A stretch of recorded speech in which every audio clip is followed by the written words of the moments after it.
What's up, guys? Welcome back to Division Therapy. I am Brett, And I'm Liam. and we are here with episode 17. Happy June, happy Pride Month to Yes, all of happy, our. Yep. especially Phillies fans. Just rage bait right off rip. Just rage bait the fans. I love it. All right. Anyways, we'll jump into the baseball. I presume. Yeah, Liam, let's absolutely. let's see how we feeling. Feeling good. I'm assuming. Yeah. I'm just like when you keep winning series, I'm like, it's pretty easy to just continue to keep this crazy lead. I'm like, the Phillies have just been playing really, really good baseball, Yeah. honestly. And it's just so funny that they just have made almost no progress. They made a couple games when the Braves had lost that series, but I'm like, then they just got it back, you It know? feels like, It's dude. It feels like feels like a motorized bike versus like a manual bike, where it's like the Braves are just like looking at them in the distance, just like waving at them and just going right on by. Like it's yeah, just literally. it's crazy. Yeah, Braves just keep on rolling. But time to get to my favorite team, my least favorite team, my nemesis, the New York Mets. They continue to just kill me, man. It is Mhm. God gives his toughest battles to his strongest soldiers. And honestly, like a lot of my feed right now is obviously some Knicks because they're in the Mhm. finals. And you know, I'm a baseball fan. I'm a Mets fan. That is my number one. And everyone is like, oh man, to get the Knicks where they are, we had to sacrifice the Mets. And I'm like, why? Why do we have to sacrifice the Mets? Not really, but like I feel like people will like use that term, but I feel like it has to be like, oh, a team has been really, really good the past couple years, and oh, like Yeah. they just recently started. It's like you had to sacrifice this team. Both the Knicks, both the Knicks and Mets have been historically. I'm like, if you look whatever in the last 10 years or so, they've been pretty terrible. So Mm-hmm. I don't really think the sacrifice as much as it's just a crazy run by the Knicks, and as we like to say, business as Business as usual usual for for the Mets. business Fuck you. as usual for the Mets. Screw But you, yeah, Liam. I'm like, listen, there's definitely the possibility. I'm like, I just Yeah. don't. I just if there was any way that there could be any comeback from this, I'm like, obviously it would be a potential wild card situation, but with the Nats and Phillies continuing to be consistent, even though obviously the Nats did get swept and we'll get into that a little bit. I'm like, the Phillies are genuinely they have really bounced Yeah. back. They've been significantly more consistent. They have the best pitcher in baseball, who is clearly the Cy Young front runner. Yeah. Yeah. And Yeah, it's it's, true. I don't know. I genuinely think the season is over for the Mets, and we will continue to talk about Yeah, how I it's just think important to show up. exactly. I'm like, this It's is it's terrible. got to go game by game. Like you can't think ahead of like are we back? Are we not back? Like beat the team in front of you, and then once we get to 500, maybe then we can talk. But it's a long road, and yeah, they went on a road trip to Seattle, the dreaded West Coast trip that the Mets always seemingly do poorly on. Like Yeah. it just always seems like they do really really poorly on this West Coast trip. And they did. They lost the series to the Mariners, 3-2 in the first game, and man, it was so annoying because Mania pitched so well and everyone pitched so well in this game, and Yeah. they just couldn't get anything going on offense. It actually went into extras, which is like the worst case scenario when the game already starts at 9:40 p.m. and I'm trying to go to bed and then they go into extras. I'm like, "Oh my god." Well, And you are a true Mets fan staying up for those late West yeah, I Coast mean, you games, have to. You especially have inning. to. Like, it Gosh. sucks, but I have to. And yeah, Mets were up 2-1 late into the game. They bring in Brooks Raley, and he gives up a solo shot to Josh Naylor, who actually had a back spasm on his swing and left the game after that. I don't know if you Jeez. saw that, but I did not see that. it was like the most unlikely thing. One, like Brooks Raley giving up a home run because he's kind of just been nails, up until the very last few outings of his. And then yeah, the guy gets hurt on the swing, and so anyways, it's tied going into extras. Mets obviously have the Manfred man on second, and they just can't get anything done. Juan Soto, he choked. There's no other way to put it. He choked. And for the amount of money that he is receiving from the New York Mets, you need to come through in those situations. You need to at least move the runner over. Hey, man, I will forever die on this hill that Juan Soto is not clutch. Juan Soto has never Juan Soto really is not been clutch for the Mets. Juan Soto has not been clutch for the Mets. He was very clutch for the Yankees. He was clutch for the Nationals. Yeah, but there was definitely some moments in that Yankees season where he struggled with runners in scoring position. But yes, Yeah, for the Mets, he has been terrible with runners in scoring position. And hey, if there's nobody on or the game's already lost, I'm sure he's going to hit 2 home runs. But exactly. Well, that was my problem with Pete Alonso all these years. I'm like, this guy is not clutch. But I think, yeah, it's interesting that you say that because like in New York, in when he was on the Yankees, he was clutch, but he wasn't the guy. The spotlight was not on him. It was on Judge. And, right. Even in Washington, the spotlight was on Harper and not Soto.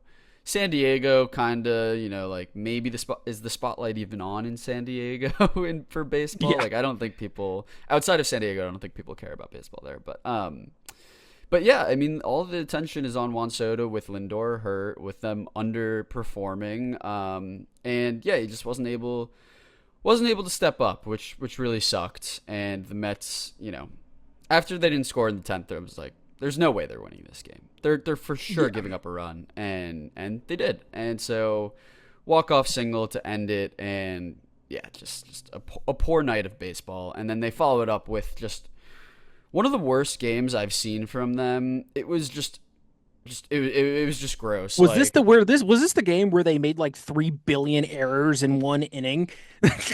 Yes, also known as the Mark Vientos game. I am done with Mark Vientos. You heard it. If I say that Vientos is back, shoot me because he is done. He's actually such a frustrating player because not only do you make these boneheaded errors and you hit into the double plays, but then you have the balls to go into the post-game conference and say, yeah, I feel like I'm playing pretty well. My defense is pretty good. What? Bro, you cannot be serious. I've never seen somebody be so ass and so confident in him. Like, I don't expect him to say, like Jazz Chisholm said it the other day when people are like, oh, he chose the Yankees to win. He's like, what am I going to say? Like, we're going to end up in third place? Like, no. Like, of course I'm going to say we're going to win it all, But, like, Mark Vientos, man, like, just take a step back. Like, touch some grass. You need to humble yourself, man, because, like, that 2024 run was incredible. And ever since then, it has just been so disappointing. And yeah, I don't know if you saw the errors. They were so bad. Like, Simeon made an error. Vientos made an error, hit into a double play in a clutch situation. And then, yeah, I mean, Tong didn't look great, but those errors certainly did not help him. Took 83 pitches to get through 10 outs. That's obviously not good enough. After the game, He got sent down for a fresh arm. I don't love the move, if we're being honest, of sending Tong down. Why does he have to fall on the sword for these guys' errors? Obviously, Tong is not a finished product, but like maybe Stearns thinks the season is still alive. I don't, but like just let him figure it out. Let him figure it out. It continues to. This isn't the moment to be acting like, oh, we desperately need to bring someone up to inject some sort of, emotion or, momentum or whatever. It's not really about momentum. It's just about, trying to find a way to, make these games productive. I'm like, have good outings or, have difficult situations where next time out they can bounce back from it. So yeah, I don't really see the spoken like a guy whose team is winning. Totally spoken like a guy whose team is winning. Yeah, it's just it was bad. And then, dude, I'm superstitious. Like this is like a thing of mine. So I watched both games Monday and Tuesday live. I wasn't able to watch Wednesday's game live, and of course they won. Of course they win. Of course they win. So what does that mean for me? I genuinely don't know. Yeah, Freddie Peralta looked great. Everything that I've been talking about with Freddie Peralta seemingly dissipated from this start. Like he was really really good, and he worked deep into the game. Got through 6 innings. Like that's what you love to see. Got out of Yeah, some trouble in finally. the third I'm inning. like, Finally, finally earning that paycheck, man. finally Gosh. a quality start I'm from the like, guy. And dude, they chased our boy, Elon's own George Kirby. They attacked him. I They know. attacked him. Roll Phoenix, man. Shout Yeah, out. yeah. Yeah, no, that's I always like to I like to root for keep up with Kirby. him. I Yeah, like yeah, I like yeah. to root for Kirby when he's not playing the Mets. Absolutely. But yeah, Bichette, he's alive. Who would have thought? He is. Who would have thought? I mean, Absolutely. I remember he had that series where he kind of went off, and you're like, okay, maybe he's going back to Bo Bichette, and then he went 8 for 45, but this game he goes 4 for 4 and 3 RBIs. So it's like I don't know what to think of this guy. He needs to. Here's the thing with him. Like he could hit 320 the rest of the way. He could totally end up with a 280 batting average and opt out of that deal. And everyone forgets about the first 2 months. Like think about, obviously it's a little different, but like think about Soto's struggles last year and his finish, his line that he finished with last year. Like what was it? 43 home runs, 38 stolen bases. Like that's pretty good. Yeah. You soon you quickly forget about all the struggles that he had. So I'm hoping that is the case with Bichette, because if this team has any hope of turning it around, he is right in the middle of it, between defense, between offense, between leadership in the clubhouse. Like they need a lot from Bo Bichette, and so it was nice to see in the third game. But yeah, we'll see if it translates to San Diego. Yeah, yeah, absolutely. Well, obviously, I hope they continue to find ways to win, and clearly San Diego is vulnerable to the NL East because the Phillies have just absolutely annihilating San Diego. So clearly, there's some struggles over there. So hopefully, fingers crossed, they can find a way to win some games. Okay, so listen, it. I honestly, I. It's like super weird. It makes me kind of nervous how good the Braves are playing right now. It's just genuinely just seems like we are never out of a game. Like I genuinely believe every single game we play, we can win. No matter what happens, it genuinely feels like Michael Harris is so clutch. Dubon is so clutch. I feel like there's so many guys on this team that can really make huge impacts in really important moments in games. And I like right now, it's the fourth inning, we're losing 3-1. I'm like, I feel like last year I'd be like, okay, this game is over. We're not going to be able to do anything. Like even with Sale struggling a little bit today, I'm like, I genuinely feel like we're still in this game. And that is just such a complete 180. And you would say to yourself, oh, is that because there's been this significant shift in the guys that are on this team? The only real significant shift is Mauricio Dubon. He is the Dom clutchest. Smith.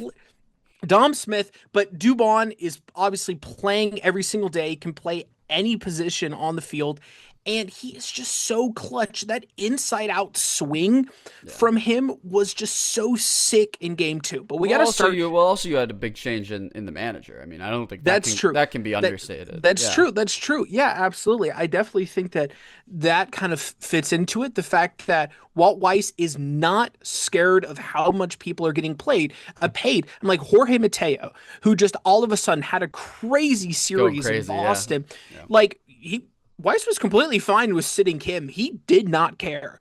And Jorge Mateo kind of struggled in That that Kim first game. contract was crazy. Crazy.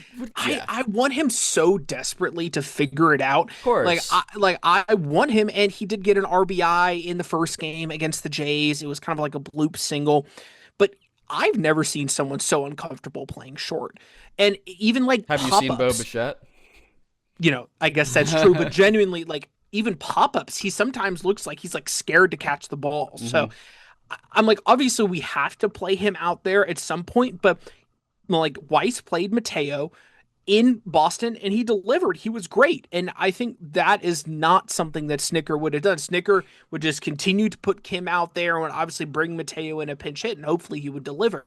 But that is what I've definitely seen, that he is not scared to switch up the lineup and, make sure that we're the best chance to win. But game one, the Iron Man, he shines on Lou Gehrig Day. Happy Lou Gehrig Day. Obviously, that was a couple days ago, to all families who have a family member who, has ALS or suffers from ALS. That's a really debilitating disease. I have a family friend of Olivia's that has ALS, and he's a wonderful guy. So, obviously, shout out and hopefully continue to raise money for that cause.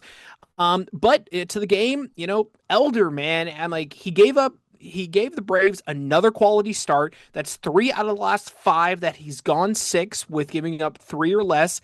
I genuinely still think that what we're seeing from Elder, what I need from him is, once this All-Star game is over, if we're still seeing this, if Is he's he going to still be in the giving, All-Star game? Is this what you're saying? no, no, no, no, no. I Oh, mean, okay. I'm like, we'll see. Like, I don't know. I'm like, maybe. Wait, I don't know. I'm like, Sale will Certainly pitch 100%. like it, yeah. Yeah. Yeah. Sale will definitely be. I think Elder definitely has a shot. Yeah. Obviously, there's a lot of National League pitchers that are in front of him, but he definitely Mhm. has a shot. But what I'm saying is, like, after the All-Star game in the second half, I want to continue to see these quality starts. If he's giving up these runs, but with the offense being as good as it is, I think that if he gives us these quality starts, he's still giving us the opportunity to win. The slider looked really, really good against I will say, a very free swinging Jays team. I just want to quickly It say is, that yeah. prediction that I had for the AL MVP currently looks like one of the worst predictions made of all time. Vladdy? Vlad looks terrible. Vlad looks terrible. He's gotten a couple hits in this He series, just but has no all things launch angle. Him and Tatis are the same way. It's like, yeah, it's been brutal for him to start the year. Yeah, the homer from Okamoto was kind of fluky, but as I said, I still kind of need to see this production from him. After the All-Star game, after a couple really tough series, Ozzie did very well in Cincinnati mhm. and drove up in a couple more RBIs against the Jays in the first, but what the home run by Olsen was crazy. It had a 49-degree launch angle. Wow. Like, That's literally, insane. it looked like a pop-up, like, off of the bat. His Maddie, always look like that, though. yeah, sort of His launch sometimes, angle but is crazy. but it was literally, I thought it was a pop-up, and Yeah. man, sometimes I will say, thank God for the Chop House, man. That place is, like, genuinely some of the flukiest, Hmm. kind of like flukiest home runs that you can find. Okamoto's home run in game one was also kind of very fluky. Honestly, looked like a pop up. And man, balls just kind of fly out of there, especially in the summer. I'm sure there's a lot of players that enjoy coming to play in Atlanta because that chop house is a Oh, yeah. really, really great place to hit home runs. And that thing just got out of here. And I'm like, Iggy and Suarez once again shut it down. Like, neither has an ERA above 1. That's that fastball from Suarez. It's Insane. just crazy, man. Lee, Suarez, Iggy, best back 3 in the majors, and I don't really think it's particularly close. It bothers me that Dylan Lee is not getting more national attention for being, like, not even kidding, like a top 3 lefty reliever in baseball right now. Like, he has genuinely been Okay. insane. Like, when he comes in, it doesn't matter who he faces, and he's better against righties. That slider and that changeup are so good. So Hmm. he genuinely needs to 100% needs to be at the All-Star game. But, second is he's just been crazy. And then game 2, 2 3-run home runs did the trick. As I was talking about, Doobie had that 3-run homer, and he pointed to Chipper after, and apparently in the beginning of the game, because Chipper's kind of like weird, like he's not actually a coach, but like he kind of comes in Is he as on? kind of like Is he on the payroll, the Braves payroll? yes, he's like an advisor of Sure. sorts. Sure. But apparently Chipper had worked with Dubon about kind of angling himself a little bit better to the Braves bullpen. That inside out swing was amazing to come up clutch for a 3-run homer, and he Hmm. kind of pointed to Chipper after the home run, and Chipper acknowledged him, which was pretty cool. And then Ozzy, also another, I genuinely do not understand why they leave lefties in with Ozzy with guys on. I'm like, it's just I don't understand it. It makes It's absolutely no malpractice. sense. Like, It's just like lazy managing. At this it's point, just it is lazy. lazy. And I honestly think when Ozzy is up there clutch, when he's batting from the left side, he just has such a slappy swing, and it, like, it just does not look the same as when he's hitting from the right side. He can Hmm. really find that extension. I genuinely do not understand why Ozzy doesn't just hit from the right side. I genuinely would love to see a season from him just plainly from the right side. I know for switch hitters that might kind of screw him up, but I just think that he gets so much more extension on his swing from that. So You should I don't buy know. it. You should buy like a first row ticket behind the dugout and just start investing it. And then they'll be Maybe like, I "Wow, that's should. a great idea." Maybe I should. Plug But the yeah, podcast. Yeah. yeah, there you go. But yeah, 3-run homer from Ozzy. They end up getting the W. Another series win. We'll see how this final game turns out. It's in the bottom of the fourth right now. I definitely think there's a possibility that we get the win, but if we don't, it just doesn't matter. It just generally doesn't matter. Like Yeah. we are in the point where if we just get 2 out of 3 for the rest of the year, which Pretty obviously good recipe. which is impossible, right? That's not possible. That's not going to happen. But right now we I keep don't doing know. it. Yeah, I don't We know. keep doing it. Yeah. So that's definitely a recipe for success. This Braves team just won't stop. But as I was saying, the final thing that I'll say on the Braves is the reason that the way they're playing is making me genuinely nervous for 2 reasons. Are things just going to fall apart in the second half? Or are we just going to Mhm. be insane, have a season like the Mariners, which have 116 wins and have Right. one of the best regular seasons in baseball history, and then Lights are obviously too come bright. into the playoffs, Yeah. come into the playoffs and just absolutely bomb. So That is that's kind of that my is a valid concern because like not that you're not playing good teams or competitive baseball, but it's almost like autopilot. It's like do these players get a little lackadaisical? Do they take their foot off the gas a little bit? And that's a valid concern. I mean, it's a good problem to have, obviously, like you were saying, but like yeah. it's definitely something that could happen. I'd like to see them face a little bit more adversity, like you're saying. I would, yeah. So Yeah. we'll see, but I'm like, listen, it's just going to keep on coming. We Hmm. play the Pirates up next, which should be an interesting series. Obviously, that team's been pretty streaky and has had some moments where they've been pretty good. So we will see. But okay, so as far as the rest of the NL East is concerned, I think we're going to more start to kind of focus on just kind of players of the series, Yeah, guys that more of have like really an had, yeah, kind of just more some of like an tidbits where, overview, yeah, just to keep the yeah, podcast moving along. If we, yeah. start to hear from people that like we want more in depth, we could obviously always, adapt to that. But yeah, I think just a quick overview. There are really great Marlins, Nationals, and Phillies podcasts out there. If you guys want like a deep dive, just call it a spade a But we, spade. but we obviously we'll talk about it. And to start off, we have Yeah, the Marlins, and the Marlins and Nationals did play each other, and it was all Marlins, a series sweep for the Marlins, a 7-3 win, a 7-3 win, and then a 4-1 win. And Heriberto Hernandez, I hope I said that correctly, or this just guy completely haunts me. embarrassed myself. This He guy haunts haunts you. me. That walk off will probably haunt you for the rest of the year. Yeah, And he had a great series. He went 4 for 11, 3 home runs, 5 RBIs. That second game was a 2 home run game for him. Was absolutely on fire. And then Joe Mack, a great series for him. He went 4 for 9, had his first major league home run. So congratulations congrats, to him. Joe. Yeah, and 5 RBIs for him as well. So I'm like, that was really, really awesome to see. I'm like, there was really no highlights for the Nats at all in this series. They had a couple sporadic home runs here and there, but the offense really kind of delivered. Sandy finally had a really, really great 7 inning performance. Yeah, I believe in light had and 7 strikeouts. Yeah. yeah, and dude, I mean, just quickly, like injury news for Yuri Perez out 8 weeks. I mean, God, the man. amount of pitching injuries that the Marlins have had this year is historical. You lose It really Snelling, you is. lose White, you lose Yuri Perez, Jansen Junk on the IL the day that he's supposed to start. So it's been really tough sledding for the Marlins. But listen, they're piecing it together. They're making it work. Obviously, sweeping the Nats pretty good. Yeah, and one final thing I will say in that second game, they had back to back to back home runs. That was so sick.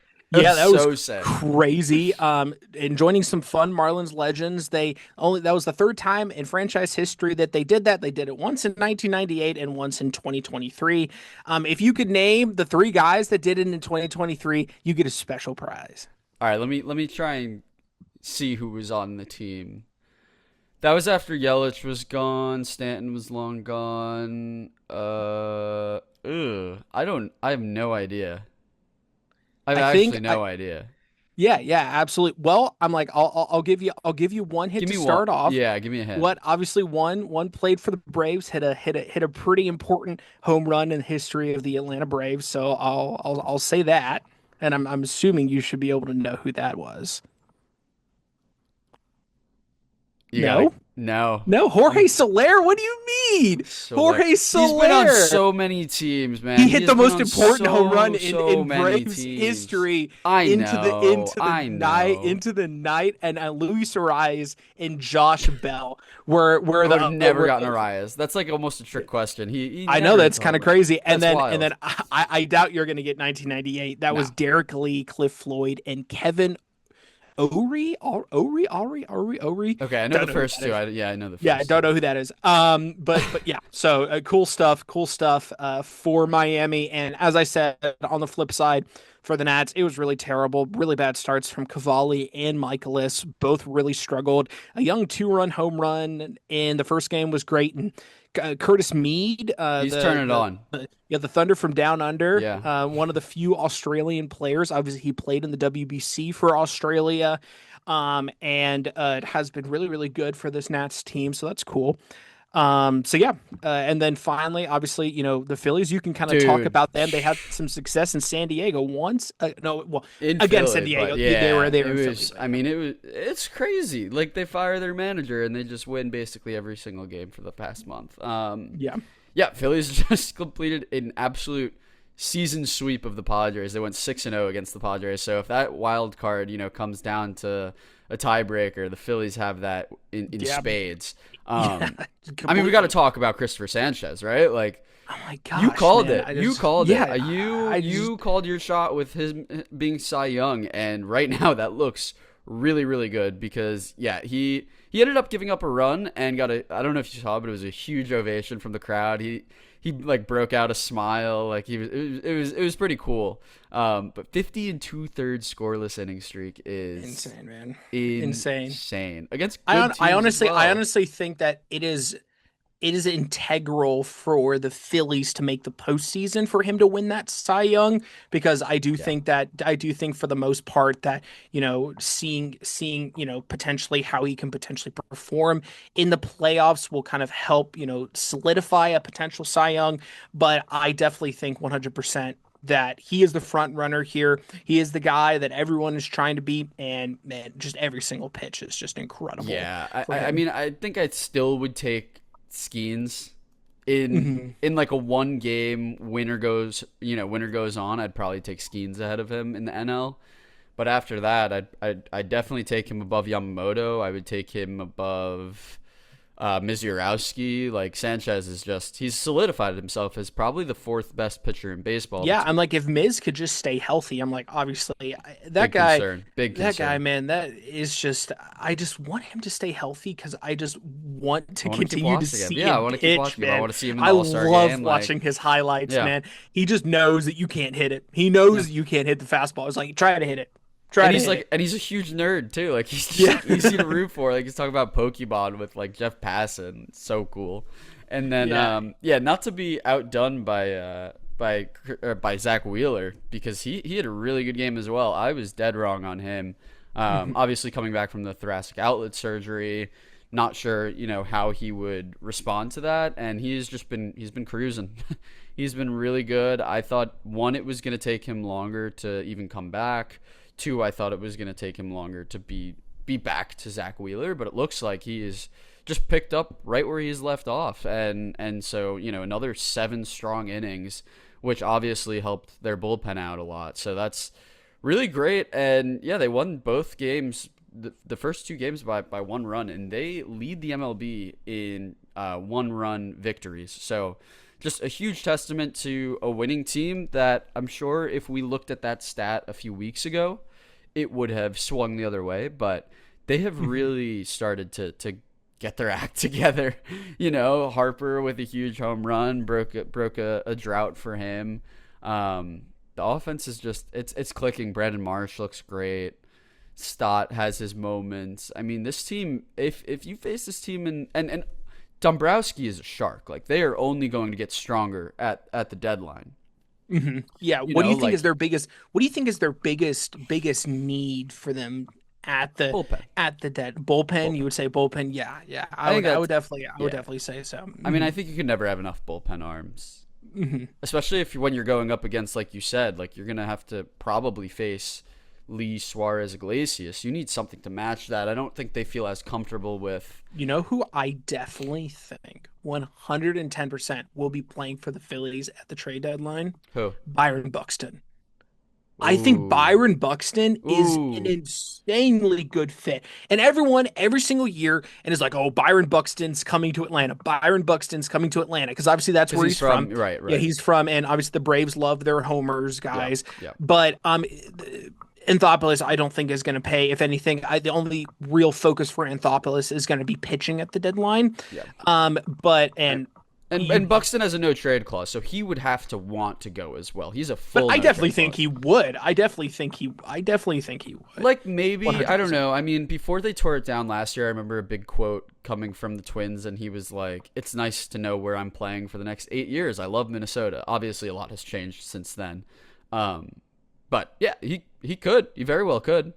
I don't think it'll be. I don't think it'll be Philly. I just don't think the Central is a place that you wanna be forever. I don't really. I think that if any player is given the opportunity to get out of the Central, unless you're playing for Cleveland, you're someone like Jose Ramirez, I think that he's going to take it, and I think that would honestly be a great fit for Philly. So we'll see, and they have a lot of guys that they could definitely trade for him. So we'll see what happens there. As far as the temperature check, I'm like, I gotta say, I got Braves fever, man. Phillies fans, I just want to quickly ask you a question. How does it feel personally to know all that winning, all that hard work means nothing? Y'all still suck. Y'all are still not in a half games back. It doesn't matter. You can win all of the games you want, man. It is embarrassing. All these Phillies fans online, oh, we're winning. It doesn't matter. It's so poetic. It's so poetic, Liam. You have such a way with words. That was beautiful. That was really beautiful. Yeah, you're welcome. You're welcome for that. And every Braves fan will want me to tell you that as a Mets fan as well. But yeah. But I love you. I love you nice too much to be. Yeah, you pity me. You pity me at this point. To be mean like that. You feel bad. Yeah. And is the All-Star game just going to be Braves, by the way? That would be absolutely hilarious. I've been debating if I'm going to watch it or not because I just hate Philly so much. Yeah. But then again, if we're going to have, that many people in the All-Star game, which is currently what it's looking like, I'm like, obviously I'm going to have to watch it because it's going to probably be like Seattle. So yeah. we will definitely see. And then finally, specifically for my player of the series, it's got to be Ozzy. I'm like 5 for 6 with 5 RBIs. I don't know if he got a hit today or not, but I'm like, as I said, even if he strikes out 3 times tonight, he's still the player of the series. Good, yeah. That huge 3-run home run was amazing. He had 2 great hits, 2 RBIs in that first game. Player of the series, great stuff from him. Yeah, I'm like, do you really want my temperature check? Like, it's pretty ugly where I'm looking right now for the Mets. Lose 2 of 3, which is kind of what I expected, but yeah, I don't really know, man. It sucks. Like, they're in last place again. They just can't get out of their own way. Mendoza needed to be fired like 3 weeks ago. It doesn't look great. And then you send down Tong, who is like an exciting player who the fans are looking forward to. And if this season's lost anyways, why not just play him? Why not? Why not? Like, seriously, like, what do you have to lose unless you think that you can hang on until these guys get back? Alvarez. It's like, it's so frustrating seeing those Alvarez, he's not human. He's coming back from this injury so quick. It's like, okay, if he does that and he hits, the way that he is hitting for the rest of the year, okay, then sure. But how many times have we seen this before? And same thing with Senga. Senga is, getting his rehab appearances in, and he sucks down there. Why am I expecting him to be good up here?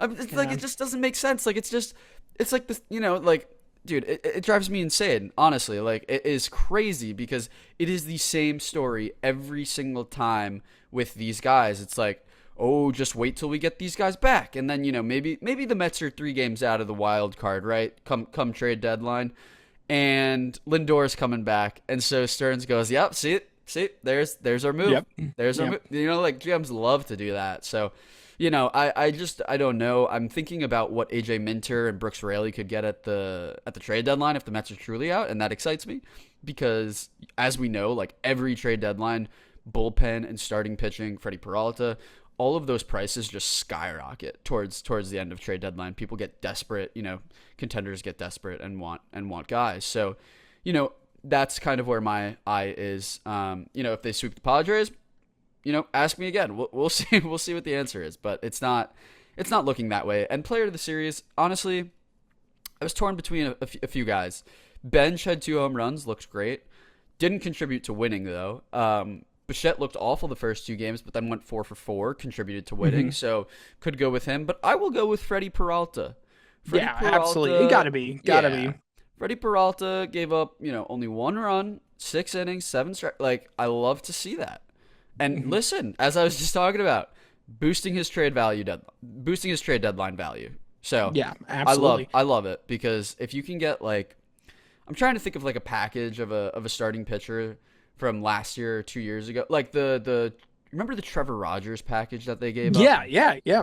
Like Norby and who else was it? Was it it wasn't Mayo. Oh, Stowers. Like, that's a great package. If the Mets could get something like that back, and Freddie Peralta said he's interested in re-signing, or rumors are that he's interested in re-signing come off season, like, you do that 100 times out of 100. So absolutely. Well, obviously that is gonna be the end for us today.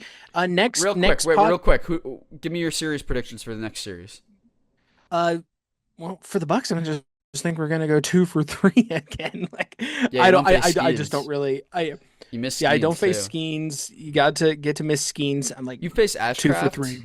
Ashcraft is really good. Yeah, Ashcraft has been good, but I just think that we're going to overpower them offensively. So I think we win the series again. Yeah, I don't know about the Mets. I think they'll go 1-2. I'm looking at this Saturday matchup, Nolan McLean versus Griffin Canning, and I'm like, oh man, like every casual would be like, oh, McLean, but Canning, this is his revenge game. He got hurt. Yeah. With the Mets, I was at that game, witnessed the end of his Mets tenure. Oh yeah, I remember that. And every time that the Mets, I sound like a broken record, but every time that like a former Mets player plays against the Mets, they play it like it's their World Series. So I'm expecting 7 scoreless from Griffin Canning and 10 strikeouts. All right. But with that being said, that has been it for us. What were you going to say about next episode? Yeah. So obviously next episode, we're going to cover the Braves and Mets, but get those ballots ready because we're going to cover our all-star ballots. So make sure, Brett, fill out your ballot. I'll take a screenshot of mine. I sent you mine earlier. You were already criticizing mine. Mine is so fluid. Yeah, mine is so fluid. Like, it changes day by day. So we will see, but yes, we will cover that. We should also do starting rotation, or we should do like pitchers as well.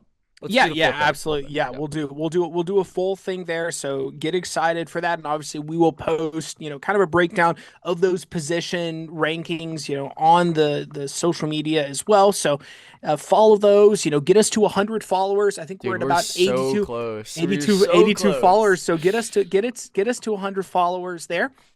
And this has been Division Therapy. Good night.